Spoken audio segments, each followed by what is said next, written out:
میں مبلغ بنوں سنتوں کا، خوب چرچا کروں سنتوں کا، ہو کرم بہر خاک مدینہ۔ الحمد للہ رب العالمین، والصلاة والسلام علی سید المرسلین، اما بعد فاعوذ باللہ من الشیطان الرجیم، بسم اللہ الرحمن الرحیم۔ الصلاة والسلام علیک یا رسول اللہ وعلی آلک واصحابک یا حبیب اللہ۔ الصلاة والسلام علیک یا نبی اللہ وعلی آلک واصحابک یا نور اللہ۔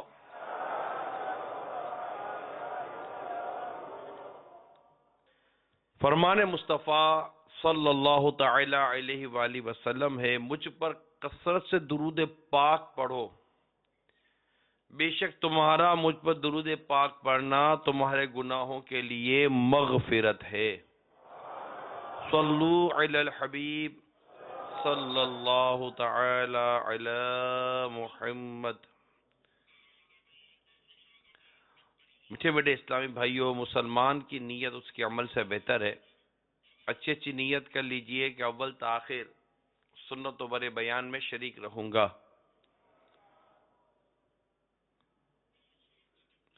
حسب موقع عز و جل صلی اللہ تعالی علیہ وآلہ وسلم رضی اللہ تعالی عنہ رحمت اللہ تعالی علیہ کہوں گا، اہم مدنی پھول لکھ لوں گا۔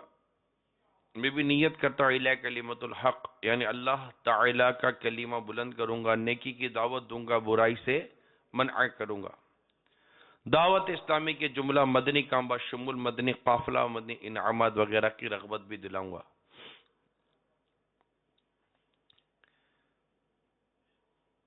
میٹھے میٹھے اسلامی بھائیو، خلیفہ اعلی حضرت مولانا سید ایوب علی رحمت اللہ تعالی علیہ کا بیان ہے۔ ایک صاحب کہ ان کا نام مجھے یاد نہیں، وہ امام اہل سنت الشاہ امام احمد رضا خان علیہ رحمت الحنان کی خدمت میں حاضر ہوا کرتے تھے، اور اعلیٰ حضرت بھی کبھی کبھی ان کے یہاں تشریف لے جایا کرتے۔ ایک مرتبہ سیدی اعلیٰ حضرت ان کے یہاں تشریف فرما تھے کہ ان کے محلے کا ایک بیچارہ غریب مسلمان ٹوٹی ہوئی پرانی چارپائی پر جو صحن کے کنارے پر تھی جھجکتے ہوئے بیٹھا ہی تھا کہ صاحب خانہ نے نہایت کڑوے انداز سے اس کی طرف دیکھنا شروع کیا، یہاں تک کہ وہ شرمندہ اور ندامت کے ساتھ سر جھکا کر اٹھ کر چلا گیا۔ اعلیٰ حضرت امام اہل سنت کو صاحب خانہ کی اس حرکت جو اس نے کی، ایک تکبر والا، ایک غرور والا اس نے انداز اختیار کیا، اس سے تکلیف پہنچی، مگر میرے اعلیٰ حضرت نے کچھ فرمایا نہیں۔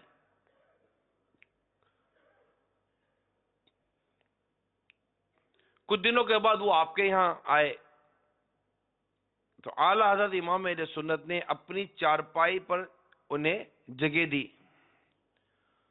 وہ بیٹھے ہی تھے کہ اتنے میں ایک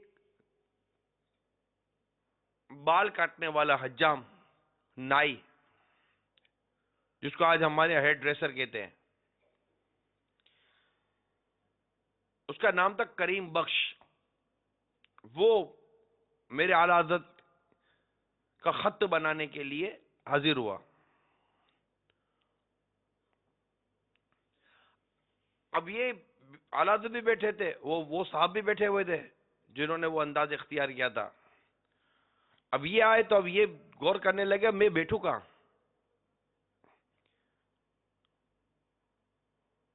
میرے آقا اعلی حضرت امام اہل سنت نے فرمایا بھائی کریم بخش کیوں کھڑے ہو؟ مسلمان آپس میں بھائی بھائی ہیں، اور ان صاحب کے برابر میں بیٹھنے کا اشارہ فرما دیا.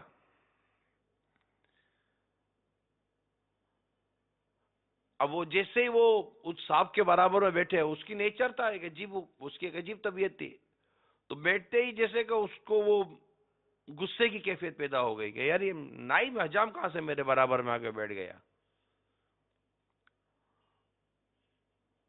بہت عجیب و غریب اس کا حال ہو گیا نا. اور اسی میں وہ فوراً اٹھا اور چلا گیا. اس کے بعد کبھی پلٹ کر نہ آیا. خلاف معمول جب ایک عرصہ گزر گیا تو اعلی حضرت امام اہل سنت نے فرمایا اب فلاں شخص تشریف نہیں لاتے ہیں. پھر خود ہی فرمایا میں بھی ایسے شخص سے ملنا نہیں چاہتا. صلو علی الحبیب صلی اللہ تعالی علی محمد. مدنی چینل کے ناظرین اور فیضان مدینہ کے حاضرین، یہ ایک ایسے شخص کا واقعہ بیان کیا جو ایک تکبر اور غرور کا مارا ہوا تھا، اور اپنے قریب غریب لوگوں کو بٹھانا یا غریب لوگوں کا آنا یا غریب لوگوں کے ساتھ اس کو اپنی ترکیب سمجھ میں نہیں آتی تھی. یہ انداز تکبر کے ساتھ جو کیا جاتا ہے یہ انداز صحیح نہیں ہے. اسلام ایسے انداز کی مذمت کرتا ہے. آج انشاءاللہ کچھ اسی طرح کا بیان آپ سننے جا رہے ہیں، اور بڑی غور سے سنیے گا. فی زمانہ بڑا اس میں ہمارا ایک طبقہ ہے جو مبتلا ہے بدقسمتی کے ساتھ. وہ انشاءاللہ بیان اول تاخیر سننے کی نیت کر لیجئے تو امید ہے کہ یہ چیز بھی سامنے آ جائے گی کہ وہ کس قدر ہمارے یہاں یہ طبقہ مبتلا ہوتا ہے. میں آپ کے سامنے سورۃ الشعراء جو کہ قرآن مجید کے 19ویں پارے میں ہے، اس میں حضرت نوح علی نبینا و علیہ الصلوۃ والسلام کا اور آپ کی قوم کا ایک بیان موجود ہے کہ آپ کی قوم کا یہ بیان ہے کہ قوم نے کہا کیا ہم تم پر ایمان لے آئیں حالانکہ تمہاری پیروی گھٹیا لوگوں نے کی ہے.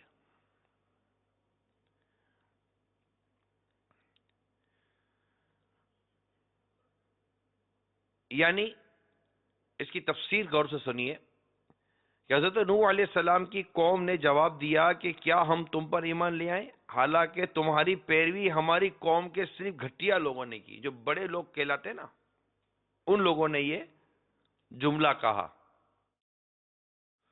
اور یہ بات انہوں نے غرور کی وجہ سے کہی تھی،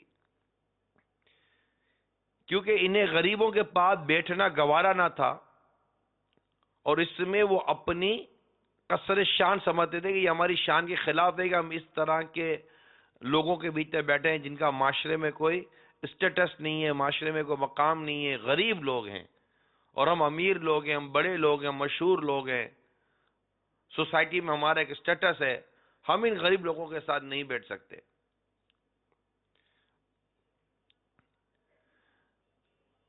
تو مفسر لکھتے ہیں کہ کمینے اور گھٹیا لوگوں سے ان کی مراد غریب اور پیشہ ور لوگ تھے، اور انہیں رذیل اور کمین کہنا یہ کفار کا متکبرانہ فعل تھا، ورنہ در حقیقت صنعت اور ردی پیشہ ایسی چیز نہیں کہ جس سے آدمی دین میں ذلیل ہو جائے.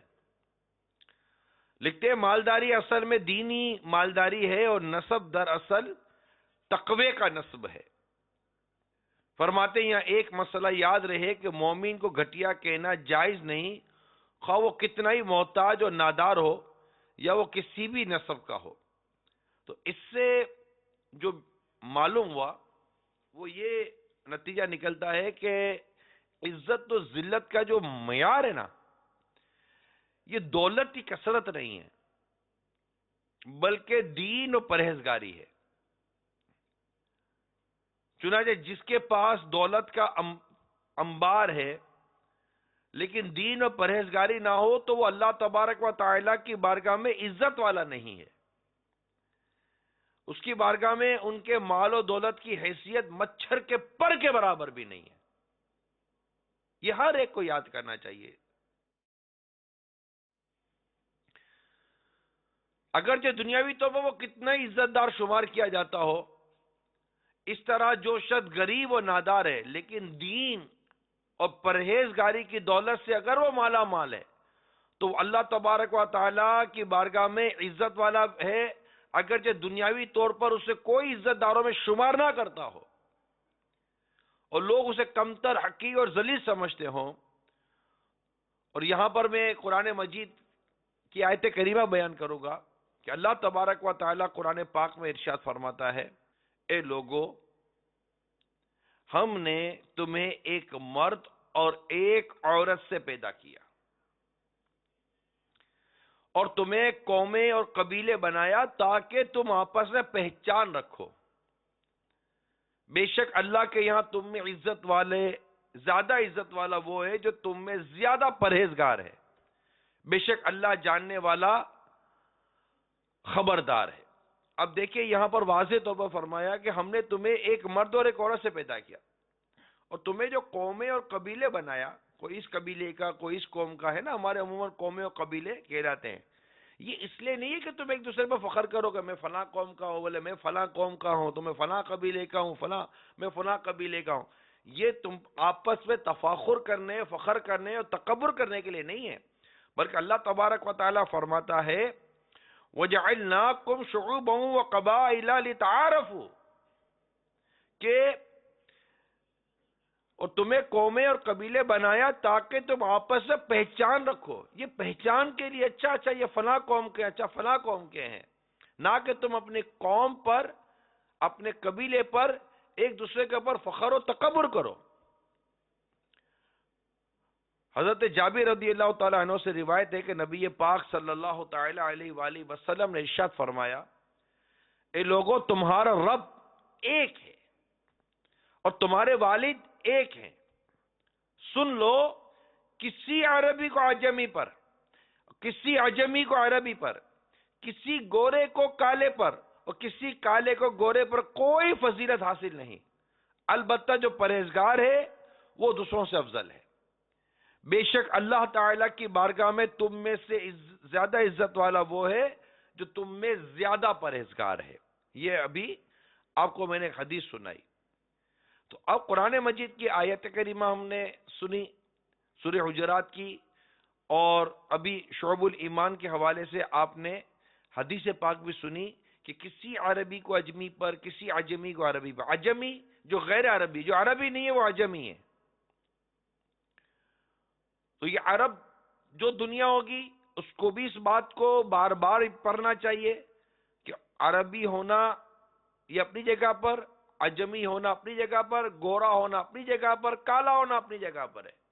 یہ سب اپنی اپنی جگہ پر ہیں، کسی کو کسی پر کوئی فضیلت حاصل نہیں ہے۔ یہاں فضیلت کس کو ہے؟ جو پرہیزگار ہے، جو تقوی والا ہے۔ تقوی یہ اللہ تعالیٰ سے ڈرنا ہے، تقوی یہ حرام کام کو چھوڑنا ہے، تقوی یہ اللہ تعالیٰ کی نافرمانی سے بچنا ہے، یہ تقوی ہے، یہ پرہیزگاری ہے، گناہوں سے پرہیز کرنے والا۔ پھر اس کی آگے قسمیں ہیں۔ حرام سے بچنے والا یہ تقوی کا ایک درجہ ہے کہ جو حرام سے بچے۔ سب سے پہلا جو درجہ ہے تقوی کا وہ ہے کفر سے بچنا، پھر حرام سے بچنا، اس کے بعد شبہات سے بچنا، پھر فضول سے بچنا۔ یوں مطلب کہ تقوی کی کافی قسمیں ہیں، لیکن ایک نارملی طور پر جو عام طور پر ایک تقوی سمجھنے کے لیے کہ جو متقی ہوگا وہ گناہ سے بچتا ہوگا، حرام سے بچتا ہوگا، اللہ کی نافرمانی سے بچے گا، وہ متقی، وہ پرہیزگار ہے۔ اور تقوی یہ ولایت کی ایک وہ ہے، علامت ہے۔ ولی کی پہچان تقوی ہے۔ ایمان والا ہوگا، تقوی والا ہوگا، یہ یاد رکھیے گا، یہ ولی کی پہچان ہے۔ اور یہ علامت ولی کی قرآن مجید نے بیان کی، الذین آمنوا وکانوا یتقون، وہ جو ایمان لائے اور تقوی اختیار کیا، یہ اللہ کا ولی ہوتا ہے۔ تو ہم جو اپنے نسب پر، تو کبھی خاندان پر، تو کبھی دولت پر، تو کبھی اس پر، تو کبھی اس پر، یہ جو فوقیت لے جاتے ہیں۔ اب غریب آدمی کتنا ہی نیک، پرہیزگار، متقی، خوف خدا والا، اللہ کا نیک بندہ ہو، لیکن چونکہ غریب ہوتا ہے، ہمارے اس کی کوئی اتنی خاص وقت و قدر و قیمت نہیں ہوتی۔ حضرت ابو ہریرہ رضی اللہ تعالیٰ عنہ سے روایت ہے کہ رسول کریم رؤوف الرحیم صلی اللہ تعالی علیہ وآلہ وسلم نے ارشاد فرمایا، بہت سے پراگندہ بالوں، پریشان حال بال ہوتے ہیں نا، بہت سے پراگندہ بالوں والے ایسے ہوتے ہیں جنہیں حقیر سمجھ کر لوگ دروازوں سے دھکے دیتے ہیں۔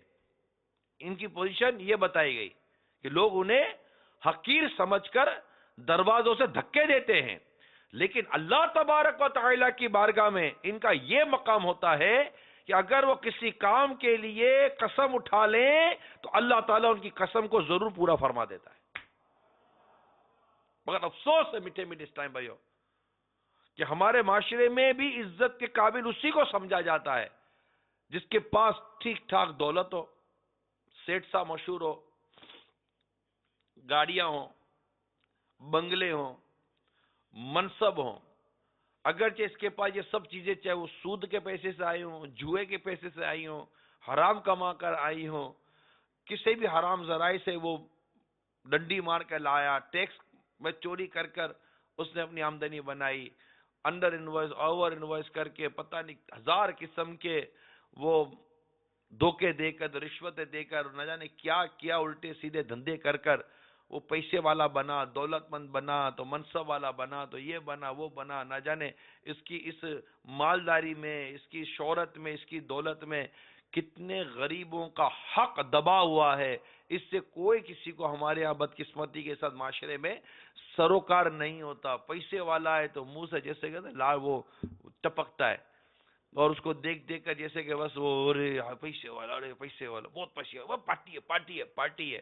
ارے اللہ کے بندو، ٹھیک ہے وہ پارٹی ہے، اس کے بعد پیسہ ہے، مگر یہ جو ہمارے یہاں تقسیم ہے نا کہ پیسے والے کو اتنی عزت، اور جو غریب ہے، اب وہ مزدور ہے، مزدور ہے، محنت کرتا ہے، مشقت کرتا ہے،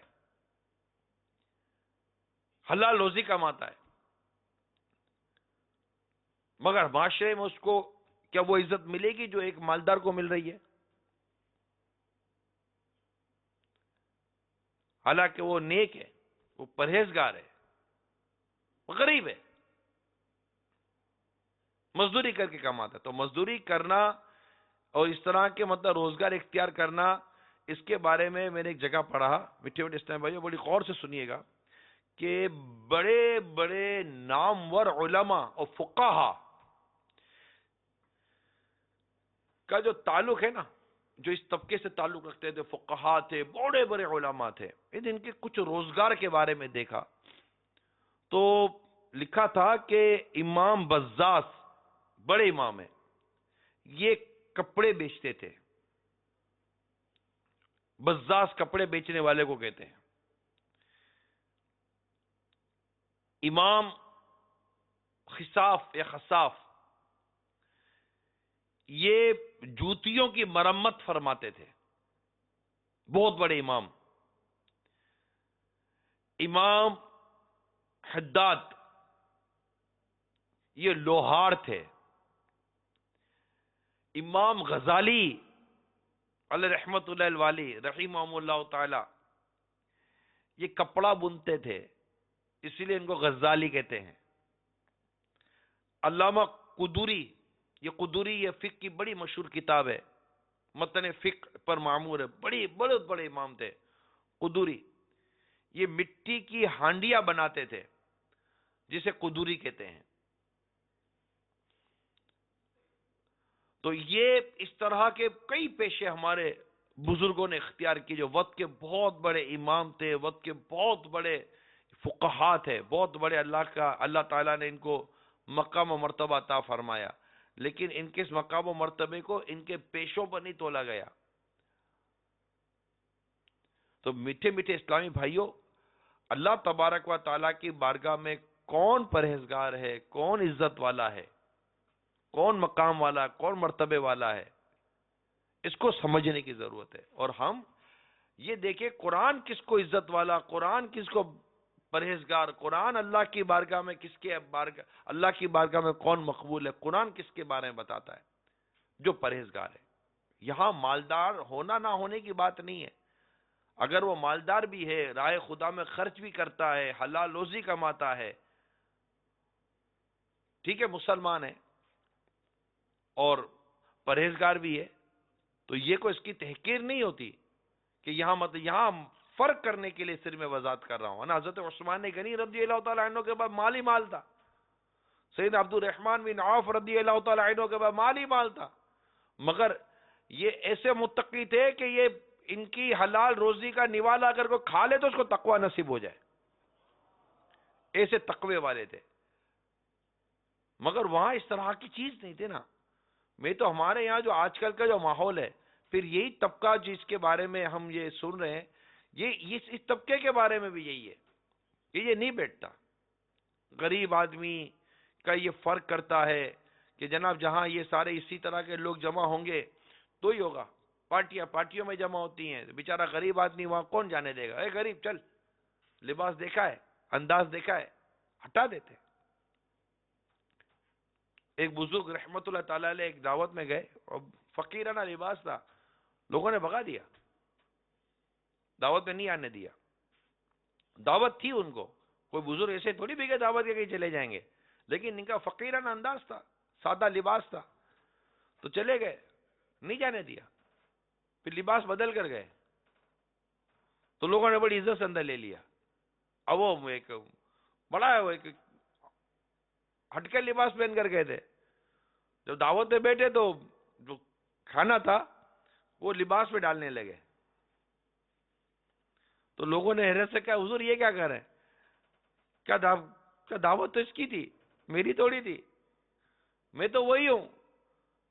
جب اپنے عام لباس میں آیا تو اندر نہیں آنے دیا، جب لباس بدل کے آیا تو اندر بھی آنے دیا. تو اصل تو عزت اس کی تھی، دعوت اس کی تھی، میری تھوڑی تھی. تو یہی کھانا کھائے، میں کیا کھاؤں گا؟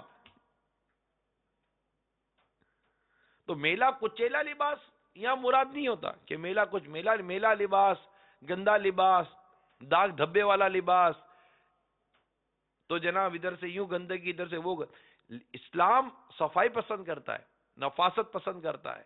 یہاں جو میرا موضوع جو بحث ہے وہ یہ ہے کہ ہمارے یہاں جو عزت کا جو معیار ہے، یہ مال، دولت، منصب، شہرت یہ بن چکا ہے، جبکہ ایسا نہیں ہونا چاہیے. ایسا نہیں ہونا چاہیے. اور ایسے لوگوں کو بھی چاہیے کہ قرآن مجید نے ایسے لوگوں کی مذمت کی ہے کہ اگر ایسے لوگ غریبوں سے نفرت کرتے ہوں اور کہتے جناب غریب آپ کے پاس بیٹھیں گے تو ہم نہیں ہوں گے، یہاں بہت غریب جمع ہیں، یہاں یہ جمع ہے، وہ جمع ہے، ایسا انداز نہیں ہونا چاہیے. یہ تکبر ہے. تکبر کسے کہتے ہیں؟ خود کو افضل اور دوسرے کو حقیر جاننے کا نام تکبر ہے. چنانچہ رسول کریم صلی اللہ تعالی علیہ وآلہ وسلم نے ارشاد فرمایا، یعنی تکبر حق کی مخالفت اور لوگوں کو حقیر جاننے کا نام ہے. انہوں نے قرآن مجید میں جو ہوا ہے وہ تکبر کیا نا، کہ بھائی آپ کے پاس جو لوگ بیٹھے ہیں ان کو گھٹیا کہا نا کہ ہم ان کے ہوتے ہیں وہ آپ کے پاس نہیں بیٹھیں گے، تو خود کو بہتر سمجھا، ان کو گھٹیا جانا. امام راغب اصفہانی رحمت اللہ تعالی علیہ لکھتے ہیں، یعنی تکبر یہ ہے کہ انسان اپنے آپ کو دوسروں سے افضل سمجھے، یہ تکبر ہے. اللہ تعالی ہمیں تکبر کی آفت سے محفوظ فرمائے، اور اسلام نے جو ایک غریب طبقے کی جو پذیرائی کی ہے اس کو سمجھنے کی توفیق عطا فرمائے. اسلام میں غریب طبقے کی پذیرائی ہے، تکبر کی مذمت ہے. تکبر کے متعلق تو حدیثیں موجود ہیں کہ متکبر کا کیا حال ہوگا. اللہ تعالی ہمیں تکبر کی آفت سے محفوظ کرے، اور ہم پڑھے نہ کبھی تکبر میں، کہ نبی پاک صلی اللہ تعالی علیہ وآلہ وسلم نے فرمایا جس کے دل میں رائے کے دانے کے برابر، یعنی رائے جتنا، یعنی تھوڑا سا بھی تکبر ہوگا، وہ جنت میں داخل نہ ہوگا۔ حضرت علامہ ملا علی قاری علیہ رحمۃ اللہ الباری لکھتے ہیں جنت میں داخل نہ ہونے سے مراد یہ ہے کہ تکبر کے ساتھ کوئی جنت میں داخل نہ ہوگا، بلکہ تکبر اور ہر بری خصلت سے عذاب بھگتنے کے ذریعے یہ اللہ کے عفو و کرم سے پاک صاف ہو کر جنت میں داخل ہوگا۔ تو تکبر خود کو بہتر اور دوسروں کو گھٹیا سمجھنے کا نام ہے، اور اس میں یہ جو غریبوں کے ساتھ جو عموماً ہمارے ہاں بدقسمتی کے ساتھ جو ماحول ہوتا ہے، اس کو میں نے یہاں وضاحت کرنے کی کوشش کی ہے کہ ہم اس طرح اپنے معاشرے میں جو غریب طبقہ ہے اس سے حقیر سمجھ کر ان کو دور اپنے سے ہٹانے کے بجائے ان سے محبت کرنا سیکھیں، ان سے پیار کرنا سیکھیں۔ یاد رکھیے کہ غریبوں فقیروں کے ساتھ بیٹھنا، غریبوں اور فقیروں کے ساتھ بیٹھنا یہ انبیاء کرام کی سنت ہے۔ لہذا ہر مسلمان کو چاہیے کہ وہ غریب مسلمان سے بھی اپنی ہم نشینی رکھے، اس کا ملنا جلنا رکھے، ان کی دل جوئی کرے، ان کی مشکلات دور کرنے کی کوشش کرے، عملی طور پر اقدامات کرنے کی کوشش کرے کہ اس کی کوئی تکلیف کو اگر میں اللہ کرے دور کرنے میں کامیاب ہو جاؤں۔ آقا مدینہ صلی اللہ تعالی علیہ وآلہ وسلم کی مبارک سیرت کے چند پہلو بیان کرتا ہوں۔ حضرت انس رضی اللہ تعالی عنہ فرماتے کہ نبی کریم صلی اللہ تعالی علیہ وسلم نے یہ دعا مانگی، اے اللہ قیامت کے روز مجھے مسکینوں کی جماعت سے ہی اٹھانا۔ حضرت عائشہ صدیقہ رضی اللہ تعالی عنہا نے عرض کی ایسا کیوں، یعنی جو آپ نے یہ جو دعا کی ایسا کیوں؟ تو سرکار مدینہ صلی اللہ تعالی علیہ وآلہ وسلم نے ارشاد فرمایا مسکین لوگ امیر لوگوں سے 40 سال پہلے جنت میں داخل ہوں گے۔ اے عائشہ مسکین کے سوال کو کبھی رد نہ کرنا، اگرچہ کھجور کا ایک ٹکڑا ہی ہو۔ اے عائشہ مسکینوں سے محبت رکھو اور انہیں اپنے قریب کرو، ایسا کرنے سے اللہ تعالیٰ قیامت کے روز تمہیں اپنا قرب عطا فرمائے گا۔ ہائے ہماری دعوتیں، ہماری طبیعتیں، یہ حدیث پاک تو آدمی ہے نا 12 دفعہ پڑھے، بالخصوص جو امیر طبقہ ہے میں ان سے مدنی التجا کروں گا۔ ایک عجیب کلچر، ایک عجیب اسٹیٹس کلچر بن چکا ہے، اور اچھے خاصے لوگ ہیں جن کا دھیان صرف امیروں کی طرف جا رہا ہوتا ہے۔ آپ کے ذہنوں میں ہو سکتا ہے کچھ اس طرح کی چیزیں ہو، جناب ہم تو امیروں سے ملتے ہیں تاکہ ان سے مدنی عطیات لے سکیں، چندہ لے سکیں۔ تو ٹھیک ہے بھائی، مدنی عطیات کے لیے، چندے کے لیے، یا انہیں اسلام و دین اور سنتوں کے قریب کرنے کے لیے اگر آپ ان سے تعلق رکھتے ہیں، ان سے ملتے ہیں، ان کو دعوت اسلامی کے مدنی ماحول کی یا مسجد میں آنے کی دعوت دیتے ہیں، اور آپ کی یہ نیت ہے کہ یہ اس طرح کوئی گناہوں میں اگر مبتلا ہے تو بچ جائیں گے، اور پرہیزگاری کی طرف آئیں گے، نیکی کی طرف آئیں گے، اور وغیرہ وغیرہ جو بھی اچھی اچھی نیتیں ہیں، ان اچھی اچھی نیتوں کے ساتھ اسلام و دین کے تقاضے پورے کر کے مداہنت سے بچ کر بہت ساری مطلب کہ احتیاطوں کے ساتھ اگر ان سے ملنے کی آپ کو کوئی ضرورت پڑتی بھی ہے، اور ہے بھی چلے گئے یہ کرنا ہے، تو یہاں پر غریبوں کو حقیر جاننا یہ کیسا؟ عمدہ اور اچھا لباس پہننے کی منع نہیں ہے، لیکن آدمی عمدہ اور اچھے لباس یا عمدہ اور اچھا کھانا کھانے کا اس لیے عادی بن جائے کہ اب اس کو سادہ کھانا سمجھ نہ آئے، سادہ لباس سمجھ میں نہ آئے، اس کو شریعت نے پسند نہیں کیا۔ ٹھیک ہے، آپ امیروں کے ساتھ ترکیب بناتے ہیں، امیروں کے ساتھ آتے جاتے ہیں، جو بھی اس طرح کی کرتے ہیں، آپ نے لاکھ اچھی نیتیں بنا کر رکھی ہوں، لیکن کیا کوئی حصہ غریبوں کے لیے بھی رکھا ہے؟ گھر میں اگر پریشانی ہوگی، گھر میں تکلیف ہوگی، گھر میں دکھ درد آ رہے ہوں گے، بڑا بڑا آدمی بھی غریبوں کو بلائے گا، یہ غریبوں کو کھانا کھلائے، اس وقت امیروں کی دعوت نہیں ہوگی، غریبوں کو کھانا کھلایا جائے گا، غریب آئیں گے، کھانا کھائیں گے، دعائیں دیں گے، ہماری بلا ہماری مصیبت ٹلے گی، مدرسے سے طلبہ بلائے جائیں گے. یہ ساری چیزیں آپ کو اس وقت یاد آئیں گی جب آپ کے گھر پر کوئی پریشانی مصیبت آتی ہے, دکھ درد تکلیف آتا ہے. تب امیروں کو نہیں بلاؤ گے, تب آپ کو بولو گے اس کو کون بلائے گا, سود خور ایک نمبر کا, رشوت خور ایک نمبر کا, ارے جھوٹا آدمی ہے, میں تو گیا ہوں نا اس کے یہاں, پتہ ہی ہے کیسا آدمی ہے. اس وقت مدرسے کے بچے بھی یاد آئیں گے, مدنی منع بھی یاد آئیں گے, غریب بھی یاد آئیں گے, محلے کے چوکیدار اور یہ سارے اس وقت یاد آ رہے ہوں گے کہ ان کو بلاؤ, ان کو کھانا کھلاؤ, اور غریبوں کو کھانا دو, غریبوں کو کھانا دو. اپنے سے مصیبت ٹالنی ہے, اپنے سے پریشانی ٹالنی ہے, تو سب کو غریب یاد آ جائیں گے. مدرسوں میں کھانا بھجوا دیں گے تو امام صاحب سے بلا کر دعائیں کروا لیں گے. ہمارے معاشرے میں امام بھی غریب آدمی ہوتا ہے بیچارہ. ہمارے امام کی تنخواہ کیا ہوتی ہے؟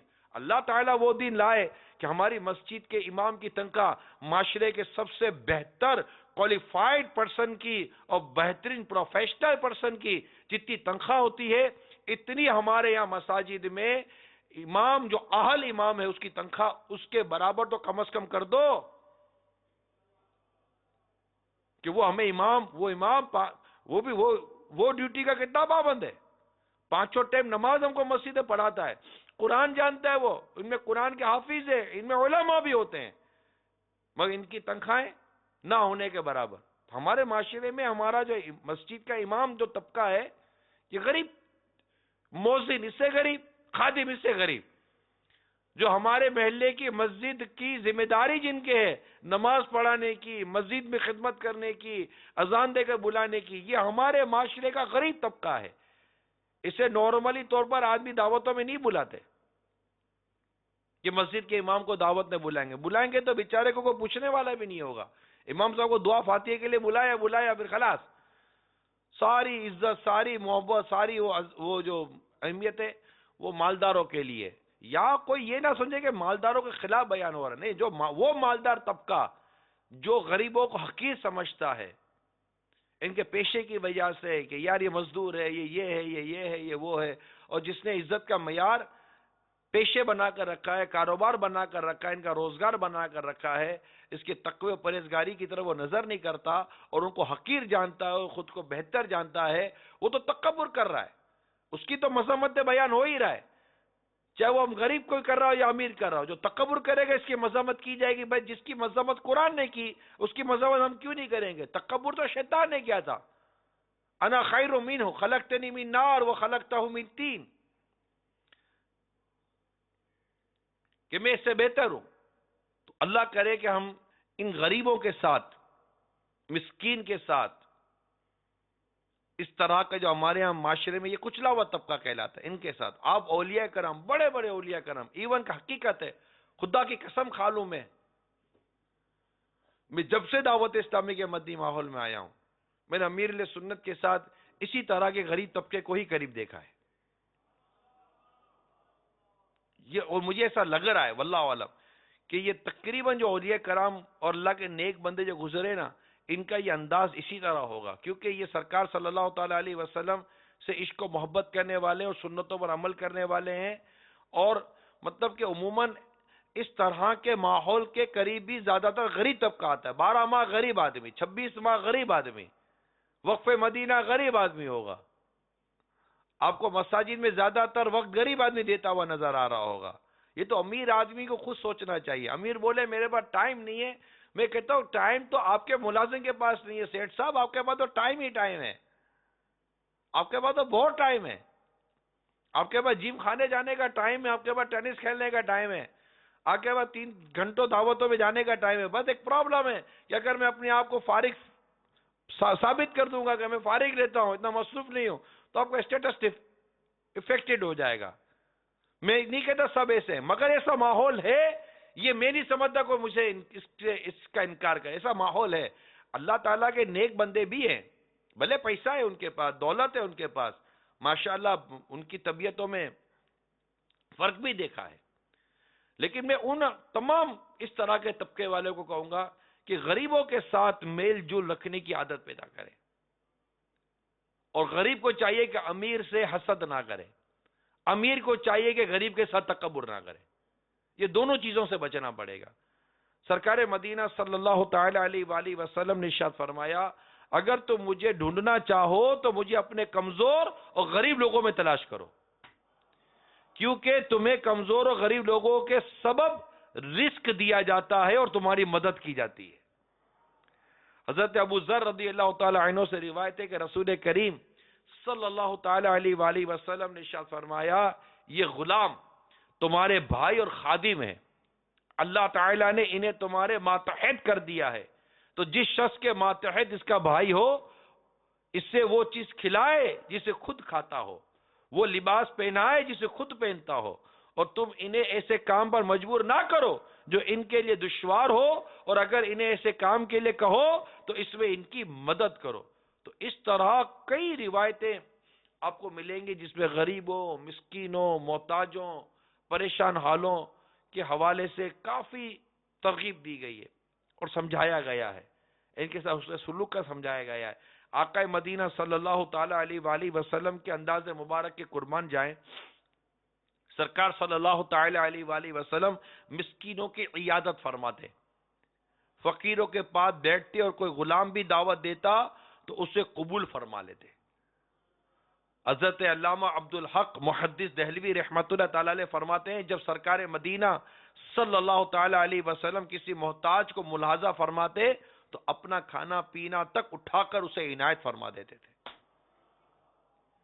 حالانکہ اس کی آپ کو بھی ضرورت ہوتی، آپ کی عطا مختلف قسم کی ہوتی، جیسے کسی کو تحفہ دیتے، کسی کو کوئی حق عطا فرماتے، کسی سے قرض کا بوجھ اتار دیتے، کسی کو صدقہ عنایت فرماتے، کبھی کپڑا خریدتے اور اس کی قیمت ادا کر کے اس کپڑے والے کو وہی کپڑا بخش دیا کرتے تھے، کبھی قرض لیتے اور اپنی طرف سے اس کی مقدار سے زیادہ عطا فرما دیتے، کبھی کپڑا خرید کر اس کی قیمت سے زیادہ رقم عنایت فرما دیتے، اور کبھی ہدیہ قبول فرماتے، یعنی تحفہ قبول فرماتے، گفٹ قبول فرماتے، اور اس سے کئی گنا زیادہ انعام اسے عطا فرما دیا کرتے تھے۔ یہ ہمارے آقا مکی مدنی مصطفیٰ صلی اللہ تعالی علیہ وآلہ وسلم کا ایک بہت ہی پیارا انداز میں نے کتاب میں پڑھا، یہ میں نے آپ کو بیان کیا۔ تو مسلمان جو آج اہل دنیا کی نظر میں حقیر تصور کیے جاتے ہیں، جو مسلمان غریب مسکین اس طرح کے، اور غریب سمجھ کے اسے حلقہ احباب سے دور کر دیا جاتا ہے، خاندانوں میں بھی یہی ہوتا ہے، عجیب حالت ہے۔ غریب خاندان کا کوئی فرد ہوگا، اس سے اتنی اہمیت نہیں دی جائے گی۔ خاندان کا اگر کوئی امیر آدمی ہوگا، وہ جب دعوت میں آئے گا تو فوری ارے ارے آئی آئی آئی اچو اچو اچو اچو آئی آئی آئی آئی آئی آئی آئی آئی آپ اے بھائی ذرا جگہ دینا جگہ، ارے بھائی ابھی تھوڑی دیر پہلے غریب رشتہ دار آیا تھا، اس کے لیے تو اتنی منت سماجت آؤ بھگت نہیں کی تھی۔ اچھا وہ بھی نہیں سمجھتا کہ یہ جو آؤ بھگت ہو رہی ہے یہ میرے وجود کی نہیں ہو رہی ہے، میری رشتہ داری کی نہیں ہو رہی ہے، میری دولت کی ہو رہی ہے، جس لیے چلی جائے گی اسے میرے کو کوئی پوچھے گا بھی نہیں۔ اور ہوتا ہے جب پیسہ ہوتا ہے تو خاندان والے یوں چپکتے ہیں جیسے کہ مٹھائی پر مکھیاں چپکی ہوئی ہوتی ہیں، کہ سیٹ صاحب سے رشتہ دار ہے، پیسے لے لیں گے، کاروبار لے لیں گے، دولت لے لیں گے، یہ لے لیں گے، وہ لے لیں گے، مگر یہ جانتے نہیں ہیں، یہ اتنی سمجھ نہیں آتی ان کو کہ یہ جو کچھ عزت ہے یہ میری دولت کی وجہ سے ہے۔ عزت کردار کی وجہ سے ہونی چاہیے، ہمارا کردار ایسا ہونا چاہیے۔ یہ پھر جب سیٹ صاحب چلا جاتا ہے تو اس کے پیچھے اب یار کوئی آدمی ہے ایک نمبر کا مغرور آدمی ہے، یار کیا کرے، کرنا پڑتا، پھر آگے پیچھے بولیں کیا کر، ارے کیا کرنا پڑتا ہے، غلط انسان، وہ خود غلط ہے، بھلے وہ غریب ہے جو بھی ہے غلط ہے، اسے کیوں خوشامد کی، اس کی جھوٹی خوشامد کی، اب جانے کے بعد اب اس کی غیبتیں کر رہا ہے، تہمت باندھ رہا ہے، حرام کام کر رہا ہے، یہ بھی غلط کر رہا ہے۔ بھائی عزت والا وہ ہے جو پرہیزگار ہے۔ عزت والا کون ہے؟ جو پرہیزگار ہے، جو متقی ہے، جو اللہ کے نزدیک عزت والا ہے۔ اس کا یہ مطلب نہیں ہے کہ ہمارا آدمی کو حقیر سمجھے۔ یہاں جو ہم نے فرق کیا ہوا ہے نا، میں صرف فرق کی وجہ سے یہ بیان کر رہا ہوں کہ اگر کوئی بہت بڑا منصب والا آدمی آئے گا، کوئی پیسے والا شخص آئے گا، یہ کوئی آئے گا، اس طرح کی کوئی مشہور شخص آئے گا، یا تو جناب یہ ختم، غریبوں کو ہٹاؤ، غریبوں کو ہٹاؤ۔ اب غریب ہٹاؤ تحریک نہیں ہے یہاں پر، بلکہ سرکار مدینہ صلی اللہ تعالی علیہ وآلہ وسلم کی وہ حدیث دوبارہ آپ کو سناتا ہوں، جو حضرت عائشہ صدیقہ رضی اللہ تعالی عنہ سے ارشاد فرمایا، اے عائشہ، مسکینوں سے محبت رکھو اور انہیں اپنے قریب کرو، ایسا کرنے سے اللہ تعالیٰ قیامت کے روز تجھے اپنا قرب عطا فرمائے گا. اور فرمایا اور تم مجھے ڈھونڈنا چاہو تو مجھے اپنے کمزور اور غریب لوگوں میں تلاش کرو. ان کو ہٹانے کا نہیں ہے. ایک غریب ہو فائدے میں ہو. امیل سنت کا پورا رسالہ ہے غریب فائدے میں. مکتبۃ المدینہ سے اسے خرید فرمائے اور اس رسالے کا مطالعہ کریں. ہر ایک کو مطالعہ کرنا چاہیے. تکبر کا بھی مطالعہ کرے. تکبر کا رسالہ مکتبۃ المدینہ سے لے, اس کا مطالعہ کرے. اور غریب فائدے میں یہ رسالہ لے, اس کا بھی مطالعہ کریں. اور برائے کرم مہربانی کریں, معاشرے میں یہ جو تقسیم ہم نے جو کی ہوئی ہے, نیاز بھی ہوتی ہے تو غریب بھگائے جاتے ہیں, امیر بلائے جاتے ہیں. پیٹ بھروں کو کھلاؤ اور پیٹ خالیوں کو بھگاؤ. یہ سب تقسیم ہمارے جہاں ہے, میں اس کا کہہ رہا ہوں. ہر جگہ یہ نہیں ہوتا, ہر جگہ نہیں ہوتا نا. ایسا نہیں ہے کہ سب کے سب اسی میں مبتلا ہوتے ہیں, لیکن ایسا ہوتا ہے یا نہیں ہوتا یہ آپ بھی جانتے ہیں. امیر آدمی کا انتقال ہو جائے گا تو اس کے جنازے میں رش لگا ہوا ہوگا. غریب آدمی کا انتقال ہو گیا, اس کے جنازے میں کون جاتا ہے بھائی؟ امیر آدمی کی ماں کی برسی آئے گی, اسے تعزیت کرنے والے فون کریں گے اس کو. اس نے آپ کو یاد دلایا نہیں دلایا؟ سیٹھ صاحب وہ آج آپ کی ماں کی برسی تھی, میں نے کہا چلو آپ کو میں فون کر لوں, اللہ آپ کی ماں کی مغفرت کرے. اچھی بات ہے, کرنا چاہیے, کرنا چاہیے. لیکن سوچ پر آپ, نیت کیا ہے آپ کی؟ نیت اس کی خوشامد کرنا ہے یا نیت ثواب لینا ہے؟ ثواب لینا تو آپ کے پڑوسوں کی ماں کا انتقال ہوا 1 سال ہو گیا, اس کی برسی آپ کو یاد نہیں آئی. آپ کو سیٹھ صاحب کی ماں کی برسی یاد تھی, اپنی ماں کی برسی بھول گیا ہے. سیٹھ صاحب کی ماں کی برسی یاد ہے, اس کو کیا بولو گے یار آپ؟ اس میں سیٹھ صاحب کا کیا قصور ہے بیچارے گا؟ ہم اپنی سوچ کے بارے میں بات کر رہے ہیں. ہماری سوچیں عجیب ہو گئی ہیں. غریب آدمی نے دعوت دی, نہیں جائیں گے. غریب آدمی نے میلاد رکھا, نہیں جائیں گے. غریب آدمی نے فلاں کام رکھا, نہیں جائیں گے. غریب آدمی, غریب اسی طرح کے بیچارے لوگ جاتے ہیں. امیر آدمی کا یا تو غریب بھی بھاگتا ہے, ارے سیٹھ صاحب کی دعوت ہے, مال مال ہوگا, مال مال ہوگا, تھوڑا خوش ہو جائے گا, یہ ہو جائے گا, وہ ہو جائے گا. ارے اللہ کے بندو, اسلام و دین کی روح کو پہچانو. میں حرام حلال میں بحث نہیں کر رہا, لیکن ایک اخلاقی طور پر کوئی کردار نام کی چیز ہے یا نہیں ہم لوگوں میں یار؟ اگر کوئی ہمارے محلے کے اندر, مثال کے طور پر آپ ہی کے محلے کے اندر کسی بنگلے کا چوکیدار بیچارہ بخار میں ہے, اس کو دیکھنے کے لیے کون جاتا ہے؟ اور اگر کوئی سیٹھ سا بخار میں ہو تو اس کو دیکھنے کے لیے 100 آدمی جائیں. کیوں؟ وہ چوکیدار آدمی ماشاءاللہ باشرع ہے, 5 ٹائم کی نماز مسجد میں جا کر جماعت سے ادا کرتا ہے, نیک آدمی ہے, اس کی عیادت کرنے کے لیے آپ کے پاس فرصت نہیں ہے. سیٹھ صاحب جو سود کھاتا رہتا ہے, رشوت کھاتا رہتا ہے اور داڑھی منڈاتا رہتا ہے, نماز بیچارہ 1 ٹائم کی پڑھتا نہیں ہے, اس کی عیادت آپ کو یاد آئی؟ عیادت اس کی بھی کرے. ایسا تو نہیں کرتا ہو کہ سیٹھ کی عیادت کرنا منع ہے. یہاں جو تقسیم ہے, تقسیم کو سمجھنے کی کوشش کریں.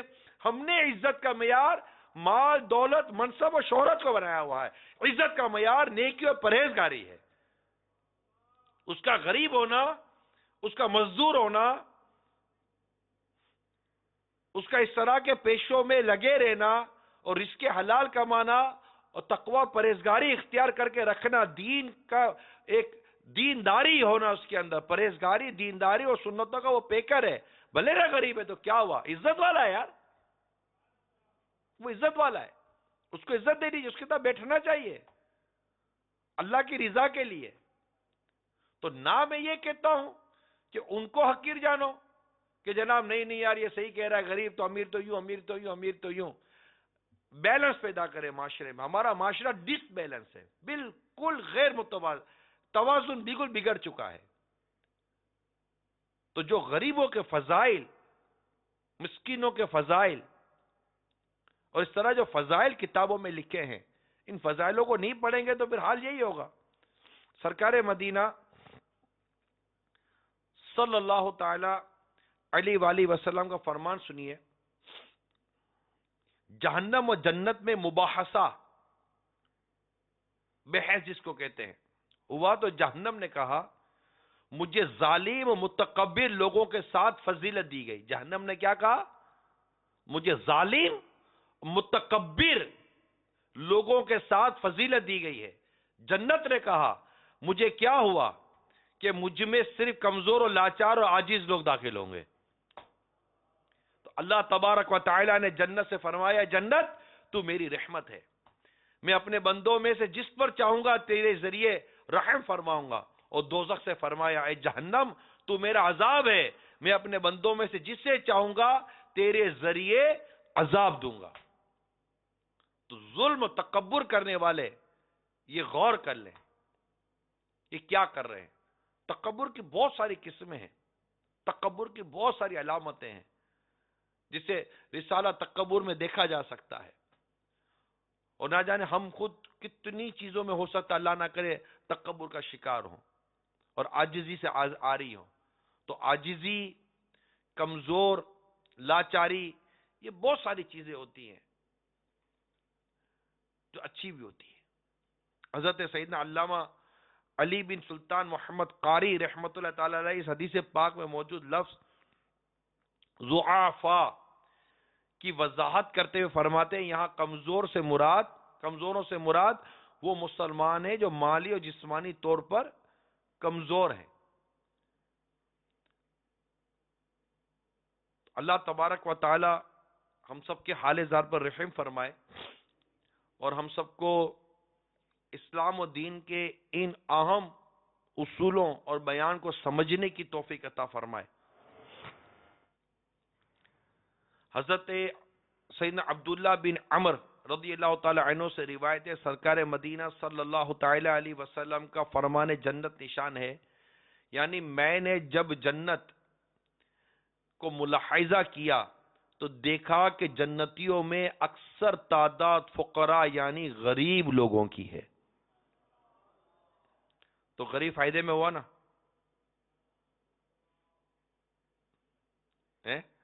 غریب فائدے میں ہوا یا نہیں ہوا؟ اللہ تبارک و تعالی ہم سب کو فتنے والے مال سے محفوظ فرمائے اور ہمیں اس حال میں رکھے جس حال میں رہنا اللہ تبارک و تعالی کو پسند ہے. ہائے ہائے، سرکار مدینہ صلی اللہ تعالی علیہ وآلہ وسلم کی ایک دعا سنیے. حضرت سیدنا ابو سعید خدری رضی اللہ تعالی عنہ فرماتے ہیں مساکین سے محبت کرو کیونکہ میں نے رسول کریم صلی اللہ تعالی علیہ وآلہ وسلم کو دعا میں یہ الفاظ شامل فرماتے سنا ہے، یعنی اے اللہ مجھے مسکینی کی حالت میں حیات اور مسکینی کی حالت میں ہی وصال عطا فرما اور گروہ مساکین میں میرا حشر فرما. اللہ اللہ اللہ. تو اللہ تبارک و تعالی ہمیں تکبر سے محفوظ فرمائے. تکبر کی اقسام بھی بیان ہوئی ہیں، ان سب کو بھی سمجھنے کی ضرورت ہے اور اس کے لیے رسالہ تکبر کا مطالعہ کریں. رسالہ غریب فائدے میں ہے، اس کا مطالعہ کریں اور ہمارے معاشرے میں جو یہ بیکار قسم کی تقسیم بنی ہوئی ہے اس کو ختم کرنے کی کوشش کریں. غریبوں کو قریب کریں، مسکینوں کو قریب کریں. اپنی گھر کی دعوتیں ہوں، نیاز ہے یا کسی بھی طرح کی ایسی چیزیں ہیں، اس میں یہ طبقہ اگر آپ کے خاندان کی صلہ رحمی پیسہ دے کر تو نہیں نہ کریں گے، صلہ رحمی تو رشتہ داری دے کر کریں گے نا. اب ایک رشتہ دار آپ کا غریب ہے یا اللہ نہ کرے ایک رشتہ دار آپ کا بے روزگار ہے اور ایک رشتہ دار سیٹھ صاحب کا بیٹا، مثال کے طور پر ایک ماموں کا بیٹا ہے، وہ بیچارہ غریب ہے، ماموں بھی غریب، اس کا بیٹا بھی غریب، چچا امیر، اس کا بیٹا امیر. اب دونوں سے صلہ رحمی کرنی ہے. اب ایک طرف ماموں اور اس کا بیٹا آیا، ایک طرف چچا اور اس کا بیٹا آیا، آپ کے گھر میں آیا. اب آپ کیا کرو گے؟ اچھا ماموں اور اس کا بیٹا دیکھو تو یہ نمازی بھی ہیں اور چچا اور اس کا بیٹا دیکھو تو یہ نمازی بھی نہیں ہے. میں ایک مثال دے رہا ہوں، جنرل مثال دے رہا ہوں. کیا کریں گے آپ؟ اب اور آج تک ہماری طبیعت کیا ہے؟ کس طرف ہمارا دل زیادہ مائل ہوگا؟ کس کو خوش کرنے کی زیادہ آپ کی توجہ ہوگی؟ کس کو کھانا آپ چار دفعہ زیادہ پوچھو گے؟ چچا کھاؤ نا، چچا آپ بھی لو نا، چچا کے بیٹے کو بھی. بیچارہ ماموں انتظار کرتا ہوگا کہ یار میں بھی تو پیٹ لے کر آیا ہوں، ٹھیک ہے وہ اچھے کپڑے پہن کر آیا ہے تو پیٹ تو وہی لائے نا جیسا پیٹ میرا ہے. اس کا پیٹ کو سونے کا تھوڑی بنا ہوا ہے، یہ اس کا پیٹ چاندی کا تھوڑی بنا ہوا ہے، یا کو سونے کے دانتوں سے تھوڑی چبا رہا ہے. مگر نارملی طور پر ہم نے ایسا ماحول اپنے گھروں میں، خاندانوں میں کریٹ کیا ہوتا ہے کہ اگر پیسے والا ہے تو اس کی امپورٹنس بہت ہے، اہمیت بہت ہے، غریب آدمی ہے اس کی امپورٹنس اتنی اہمیت ہم نہیں رکھتے. یہ کئی لوگ اس کو شاید مانیں گے، وہ بولیں گے ٹھیک ہے کوئی امیر آدمی کہ نہیں جناب ہم بھی غریبوں کے دو غریبوں کے پاس رحم کھا کھا کر دعائیں لینے کے لیے، اپنے آپ کو بلائیں ٹالنے کے لیے. آپ کی دعوتوں میں غریب لوگوں کا اگر دعوت دے بھی تھی غریب لوگوں کو تو لیکن غریب لوگوں کا آپ کا بس نہیں چلتا، ورنہ بورڈ لگاتے غریب یہاں نہیں. ایئرپورٹ وغیرہ پہ جاتے تو لکھا ہوتا ہے کہ سگریٹ پینے والے یہاں جمع ہو جائیں، تو ایک کیبن سے بنی ہوئی ہوتی ہے، سگریٹ پینے والے سارے وہاں پھونک رہے ہوتے ہیں سگریٹ اپنی، یہ بنی ہوئی ہوتی ہے، پوشن بنے ہوئے ہوتے ہیں. تو یہ تو بس نہیں چلتا بازوں کا، ورنہ پوشن بناتے ہیں فور غریب، فور پور پرسن. غریب یہاں آ جائے، امیر صاحب ادھر آ جائیے، آپ کے لیے یہ ٹیبل، غریبوں کے لیے یہ ٹیبلیں لگی. غریبوں کے ٹیبلیں بھی نہیں ہے، تم غریب آدمی تم کو ٹیبل کی کیا ضرورت ہے؟ امیر آدمی بڑے صاحب ہے یہ ٹیبل پہ بیٹھیں گے. تو آپ کی مہربانی کہ اتنی بھی تقسیم نہیں کی ہے، صرف چھوٹے کر رہا ہوں تاکہ ہمارے معاشرے میں جو غریب طبقہ، مسکین طبقہ، فقیر طبقہ کچلا ہوا ہے، جبکہ وہ دیندار ہے، پرہیزگار ہے، اللہ کا نیک بندہ ہے، نمازیں پڑھتا ہے، بعضوں کا نفلی روزے رکھتا ہے، حلال روزی کماتا ہے تو غریب ہے نا. وہ حرام روزی کما کر امیر ہو گیا تو عزت والا ہو گیا، یہ حلال روزی کما کر غریب ہے تو یہ عزت والا یہ نہ ہوا یار. اللہ کا فرما بردار عزت والا یا اللہ کا نافرمان عزت والا؟ عزت والا کون؟ ہم نے خود ہی ہمارے معاشرے میں تقسیمیں کی ہوئی ہیں. اب اس میں کسی کا کیا قصور ہم بولیں گے؟ ہماری اپنی سوچوں کا مسئلہ ہے، ہمارے اپنی سوچوں کا قصور ہے، مطالعہ نہیں ہے، پڑھتے نہیں ہیں کہ اصل ہے کیا. اللہ تبارک و تعالی ہم سب کو اسلام و دین کی یہ پیاری پیاری خوبصورت سی تعلیمات اس پر عمل کرنے کی توفیق عطا فرمائے.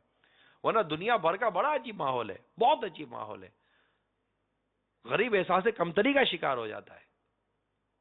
ہمیں ان سب کو ختم کرنا ہے. ماشاءاللہ دعوت اسلامی کے مدنی ماحول میں آپ کو، میں نہیں کہتا کہ بالکل ہر کوئی ایسا ہی ہے جیسا امیر سنت کی تعلیم و تربیت ہے، جو جتنا لے سک رہا ہے لے رہا ہے، لیکن دعوت اسلامی کے مدنی ماحول کا جو پیغام ہے وہ آپ کے سامنے کہ الحمدللہ ہمارے مدنی ماحول کے اندر واقعی غریبوں کی کثرت، غریبوں کی ہے، غریبوں کی کثرت ہے.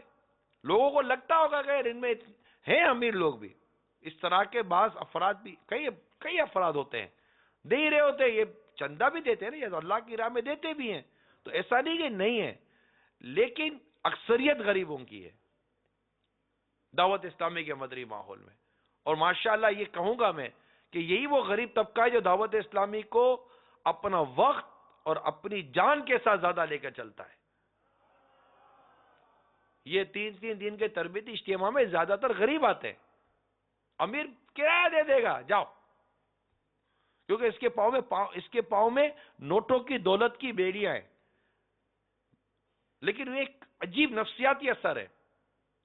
اگر امیر طبقہ، مالدار طبقہ سن رہا ہے تو تھوڑا سا ریئلائز کریں کہ آپ کے پر ایک کھائی نہ کھائی کا برڈن اور ٹینشن ہے، تھوڑا سا ریلیز کریں اس کو.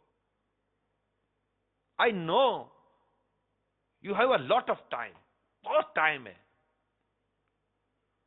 خالی بیٹھے رہنا، ملازم آدمی کو کیا آتا ہے، کام کرتا ہے 9 سے لے کر بیچارہ 5-6 بجے تک، یہ جس طرح محنت مزدوری کرتا ہے ایسا بڑا مالدار آدمی نہیں کرتا. اس کی کار کا انداز ہے، اس کے آفس کا انداز ہے. ٹھیک ہے اس کو ذہنی دباؤ کافی ہوتا ہوگا، وہ بھی جس کو ہوتا ہوگا اس کو ہوتا ہوگا. تو ان تمام تر چیزوں سے نکلے، دعوت اسلامی کے مدنی ماحول میں آئے. میں وہ یورپ کے ایک سفر میں تھا تو وہاں پر اسی طرح کا ایک شخص ہمارے ساتھ ملا نا. الحمدللہ ہمارے اسلامی بھائی ہوتے ہیں نگران اور ذمہ دار ہوتے ہیں، انہی میں اسی طرح ایک کاروباری شخص بھی ہمارے ساتھ، ہمارے وہ روٹین جو ہمارا جدول تھا اس میں شامل ہوئے، ہو گئے. اچھے تھے، بہت اہل محبت تھے، بہت اہل محبت تھے ماشاءاللہ. نماز پڑھنے والے میں نے ان کو پایا اور صحیح پایا. انہوں نے مجھے، میرا خیال ہے دوسرا یا تیسرا دن تھا، انہوں نے کہا کہ مجھے جب تک کہ میں نیند کی اور ٹینشن کی، ڈپریشن کی یا نیند کی گولیاں نہ لے لوں مجھے نیند نہیں آتی. مگر عمران 3 راتیں ہو گئی ہیں میں آپ لوگوں کے ساتھ ہوں، میں نے کوئی گولی نہیں لی ہے، مجھے نیند بھی بہت اچھی آ رہی ہے. میں نے ان کو دعوت دی کہ یار یہ مدنی ماحول کی برکت ہے. جب دعوت اسلام تمہارا ڈاکٹر گولی نہیں چھڑوا سکا، دعوت اسلامی کا مدنی کام نے تمہاری گولیاں چھڑوا دی. آ جاؤ نا مدنی ماحول میں یار، اسی طرح مدنی کام میں لگے رہو تو تمہیں نیند آئے گی. یار نیند پیسے سے نہیں آتی، یہ گولیاں سے نیند جو آتی ہے یہ اور بیمار کرتی ہیں. تو یہ مگر خیر سمجھایا میں نے، مگر وہ مسجد آگے نکل گئے. اب دولت تھی تو منصب بھی مل گیا کوئی دنیاوی. تو یہ بس یہ ہے بعض چیزیں. تو میں اس طبقے کو بھی دعوت دیتا ہوں کہ برائے کرم مسجد کا راستہ لیں. غریب کو بھی مسجد کا راستہ لینا ہے، امیر کو بھی مسجد کا راستہ لینا ہے، وزیر کو بھی مسجد کا راستہ لینا ہے، ہر ایک کو مسجد کا راستہ لینا ہے. آپ کے کام کا کوئی بوجھ یا کام کی کوئی مصروفیت آپ کو مسجد میں آنے سے کیسے روکتی ہے؟ فاروق اعظم رضی اللہ تعالی عنہ جیسا جلیل القدر خلیفہ مسجد میں امامت کروا رہے ہیں. آپ پر جب حملہ ہوا جس میں آپ شہید ہوئے تو آپ مصلی پر نماز پڑھا رہے تھے، یعنی آپ مصلی پر تھے. سرکار صلی اللہ تعالی علیہ وآلہ وسلم نے تقریباً امامت فرمائی ہے. تو یہ نمازیں نہیں چھوڑی جاتی، مسجدوں میں داخلہ نہیں چھوڑا جاتا، اجتماعات نہیں چھوڑے جاتے، نیکی اور پرہیزگاری کے کام نہیں چھوڑے جاتے، مطلب ان کو نہیں ترک کیا جاتا. پھر یہ سوچ نہیں بنائی جاتی کہ یار وہاں جائیں گے، وہاں محفل ہے، وہاں بڑے اور امیر لوگ جمع ہوں گے. یہ تقسیم نہیں ہونی چاہیے. اگر کہیں غریب جمع ہے ان میں تو زیادہ آ کر بیٹھنا چاہیے کہ کیا پتا کہ ان میں ایسے ایسے لوگ ہوں کہ جن کی نظر ہمارا بیڑا پار کر دے. ان کو قریب کرو، غریبوں کو قریب کریں، مسکینوں کو قریب کریں. یہ پرہیزگار اور دیندار قسم کے لوگ ہوتے ہیں نا، ان کے لیے خاص طور پر میں کہہ رہا ہوں قریب کریں. کہ اللہ کے نزدیک عزت والا وہ ہے جو پرہیزگار ہے، جو متقی ہے. تو متقی اور پرہیزگار لوگوں کی ہمیں قدر کرنی چاہیے، عزت کرنی چاہیے. اور دولت، پیشہ، کاروبار، ان چیزوں سے بندے کو نہیں تولنا چاہیے. اصل ہے پرہیزگاری، تقوی. اللہ تبارک و تعالی ہم سب کو عمل کرنے کی توفیق عطا فرمائے اور دعوت اسلامی کے مدنی ماحول سے وابستگی عطا فرمائے. اسی طرح عام اسلام بھائی کے ساتھ ہم مدنی قافلوں میں سفر کرتے رہیں، اجتماعات میں آتے رہیں وغیرہ وغیرہ. ہم اپنے انداز پر غور کریں تاکہ ہم مل جل کر رہیں کہ مسلمان آپس میں مل جل کر رہتے ہیں. جیسے میں نے اعلیٰ حضرت امام اہل سنت کی پہلے ہی ایک حکایت بیان کر دی کہ اعلیٰ حضرت امام اہل سنت نے کس طرح ایک غریب آدمی کو اپنے قریب کیا، اس کو قریب بٹھایا. اگر وہ بڑا آدمی چلا گیا، اعلیٰ حضرت اس کی جانے کی پرواہ نہیں کی، حتیٰ کہ یہاں تک فرما دیا کہ اگر اس کو آنا فرمائے وہ آتا نہیں ہے تو آپ نے خود فرمایا مجھے بھی ایسے لوگوں سے ملنے کی کوئی چاہت نہیں ہے، میں بھی نہیں چاہتا کہ ایسے لوگوں سے ملوں. سیدھی سی بات ہے، اعلیٰ حضرت ہے. اور ایسا یہی انداز میں نے الحمدللہ امیر اہل سنت کا بھی دیکھا ہے. اللہ کرے کہ ہم سب کو اسلام و دین کی اصل جو بنیادی روح ہے وہ سمجھ میں آ جائے. نہ کسی کو حقیر جانے، نہ کسی کو ہم مطلب میں نے کہا نا حسد بھی نہ کرے کسی کے ساتھ، تکبر بھی نہ کرے کسی کے ساتھ. آپس سے بھائی بھائی بن کر رہیں. ایک دوسرے کو حقیر جان کر کوئی فائدہ نہیں ہوگا، ایک اپنے آپ کو برتر جان کر کوئی فائدہ نہیں ہوگا، بلکہ ہماری رٹ یہ ہو کہ میں سب سے برا ہوں نگاہ کرم ہو، میں سب سے برا ہوں نگاہ کرم ہو. اللہ ہمارے برائیوں کو ختم کرے، ہمیں نیکی اور پرہیزگاری کی توفیق عطا فرمائے.